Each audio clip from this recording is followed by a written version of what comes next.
5 तारीख को आलंदी थाने में हमारे पास एक कंप्लेंट आई, जिसमें विकास शर्मा सन ऑफ राजू शर्मा, जो कि एक अकाउंट मैनेजर का काम करते हैं दिशा कॉन्ट्रैक्ट प्राइवेट लिमिटेड नाम की कंपनी में।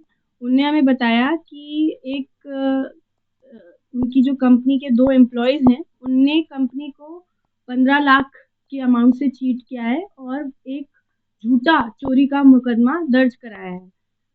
जब उसमें उनने बताया कि 3 तारीख को उनका जो एक फील्ड बॉय है, जिसका नाम रामू है, उसने कालिंदी कुंज थाने में एक एफआईआर कराई कि कंपनी मोटरसाइकिल जिसका एक नंबर था वो दिल्ली मुंबई एक्सप्रेसवे पे चोरी हो गई है और उस मोटरसाइकिल के पे एक बैग लटका था जिसमें कंपनी का 15 लाख का पैसा था।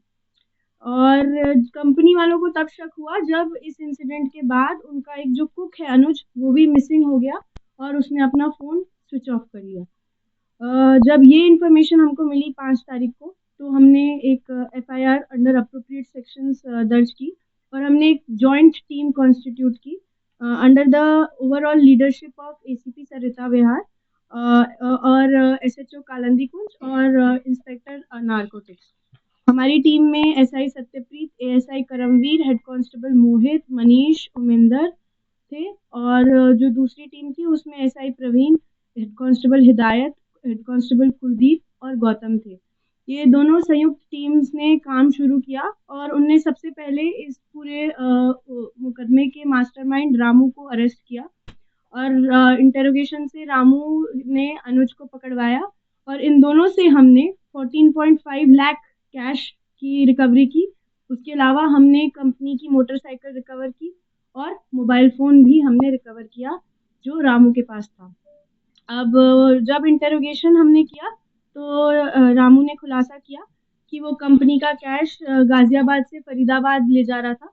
तब उसने ये स्कीम रचाई और उसने झूठी चोरी की कंप्लेंट दाखिल की और ये पैसे का बैग गायब करवा दिया और उसके बाद उसने झूठी ईएफआईआर कालिंदी कुंज थाने में रजिस्टर की। तो हमारी दोनों ही टीम्स ने बहुत अच्छे से दोनों को अरेस्ट किया और बहुत ही बढ़िया रिकवरी की।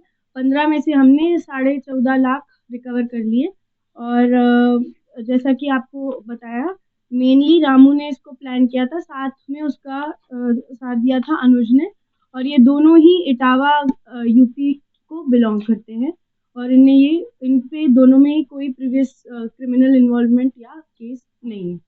जब रामू ने एफआईआर कराया था, क्या पुलिस ने उसको संज्ञान में लिया तो उससे पूछताछ किया था बाइक कैसे चोरी हुआ? जी हाँ, जैसा मैंने आपको बताया उसने ईएफआईआर एक दिन पहले ही कराया था।